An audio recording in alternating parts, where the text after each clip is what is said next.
and plus he knows how to do it because it's really him. It's like it's his personality. There's not much of a difference between the Undertaker and then Mark Calloway. Yeah. The rest, the man. The man. There's not a big difference. Not a lot of difference.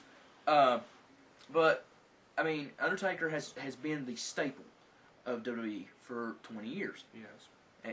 He's been injured, and he's redone his gimmick a few times, but he's never left. He never jumped ship to another company. He never has quit the business and come back like Stone Cold or anybody like that. But he's always been right there in WWE. Which brings me to my favorite match of the Undertaker's was against Shawn Michaels at WrestleMania 25. The Undertaker's had some great matches, but that match was just a straight-up wrestling match. They didn't have to do a lot to make it a good match because Shawn knows how to work and Undertaker knows how to work. They had great matches in 97, 98, but by 2007, wasn't it? WrestleMania 25 was in 2008, right? 7 or 8. That match with Shawn, the streak was here when he had that match. After that match, the streak went up here. Oh, yeah. It became the biggest thing in WrestleMania. Because Undertaker never had a huge guy go against the streak till Shawn Michaels. I mean, he had Batista, which was, Batista... That Batista was more about the title. Yeah, Batista was more about... and he was just starting to get going, too. One of the few guys that can make Batista look good. And Edge was more about the title in the streak. Edge was about the title. And you had Triple H, but at the time they weren't discussing the streak. No, that was just a fight. Didn't Edge say it was streak versus streak? Because wasn't Edge undefeated? Edge was undefeated. He was, but then they turned. It wasn't really about the streak. It was more about the title. But if you think about it, if you think about it, 25 from 25 on has all been about the streak. Right. But before 25, you've been thinking every before year, 25, face next? What's it really been about since before 25? Well, the streak was not mentioned until WrestleMania 18. Right. That's when it became a big deal. Right. 19, that was... Undertaker, we don't talk about Undertaker that. got thrown into that match. Yeah, he was just thrown there. 20 was the rebirth. 20 had the redo, which was cool, but you didn't talk about the streak. 21, the streak was mentioned because it was a legend versus legend killer match. Right. 22, we don't talk about. It was just a casket match, which another match he was just thrown into. Then he had 2 title matches the next 2 consecutive years, and then that leads us to 25. So we didn't really learn to talk about the streak a lot until we hit WrestleMania 25. Right. Without that match, the streak's not a big deal. I mean, it's a big deal, but it's not the deal that it is now. The thing about the streak is that we had Undertaker was just constantly thrown into matches during the first matches of the streak. Yeah. Like Jimmy Snuka, I don't know why. I honestly don't remember why he fought. It was Jimmy a squash. He fought Jake Roberts. There was some build up. There was some build up to that one. And then you had John Gonzalez, which had no build-up that I can remember. It had a build-up at the Rumble, but it was... But then you had Bundy and Diesel's had a build-up to it. Him and Diesel's match at WrestleMania 12 was not bad. It wasn't. I'll give you that. But with Brett and Shawn stealing the show, you can't really constitute that as a good match compared to what else was on the card. That card was built around one match. Yeah, that's like Triple H and Orton from 25. They couldn't follow Undertaker and Shawn.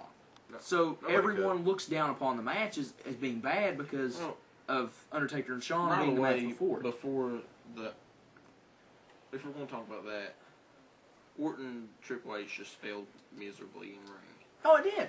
It did. But we'll get to that later. Eventually, we got a lot of stuff to cover. We got a lot of stuff to cover. Anybody want to add anything in closing? Anybody? We saw the end of an era match. We did. We were there for that. I wanted to cry when they hugged on that ramp. Undertaker. Oh, yeah. That was my childhood. Like, if you weren't there, there's 70,000 people that can say they saw that. Emotion. Us two were we were there to see that match in person. Yeah. TV cannot do justice for really what was going on. How emotional it was until you're there. Well, and then, like I said, for us three, those 3 guys were huge parts of our childhood. Oh yeah, definitely. Well, again, when those 3 left that ramp, they were before the attitude. All we had left was Chris Jericho from our childhood. I remember Jericho and The Rock. These 3 guys were before the attitude there, but kind of Triple H was before the attitude there. He was the blue blood. He was there. He was still there.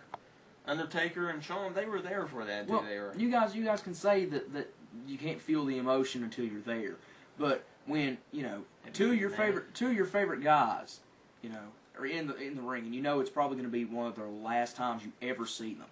Especially Undertaker with me. If I never see Undertaker again, I'll be happy because he had these last 4 good matches. I don't think those 3 should ever wrestle again. Oh, I don't. It would destroy the purpose of that. We might as well go ahead and say it now. At the time of this filming, Triple H is going to fight again. We all know it's coming. Yeah, we all know he's going to fight Lesnar at SummerSlam. Probably. That's coming. That's coming. That's okay as with far, me. As far as Taker goes, Taker if he ever fights again, I honestly believe he's going to go at least 1 or 2 more WrestleManias and he'll be done. He has to I face do not Cena. see. I do not see him. But Cena is the top guy right now. Oh yeah. Still, he has to face And Cena. Cena has never really fought the Undertaker on a big match situation. Cena other has than back in 2003. Cena has said he does not want to fight Taker at WrestleMania.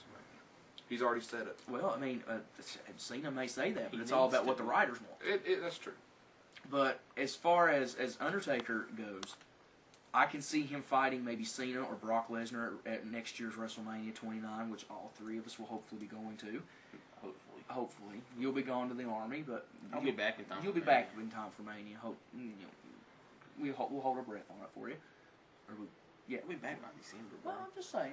Anyway, which hopefully all 3 of us will be going to. So we're definitely going to 30. We're definitely going to 30, of course. But I want to go to Dallas.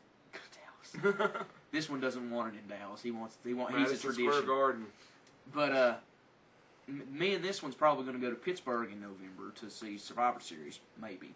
If it happens. If it happens there, since we only live about 4 hours away from it. But anyway, I guess that's going to wrap us up for the second season.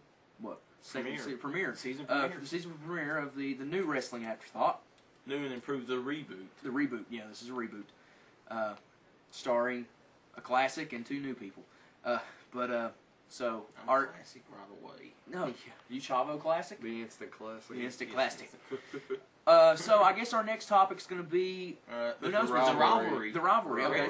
So Shawn Michaels versus Bret Hart will be the next video that we do.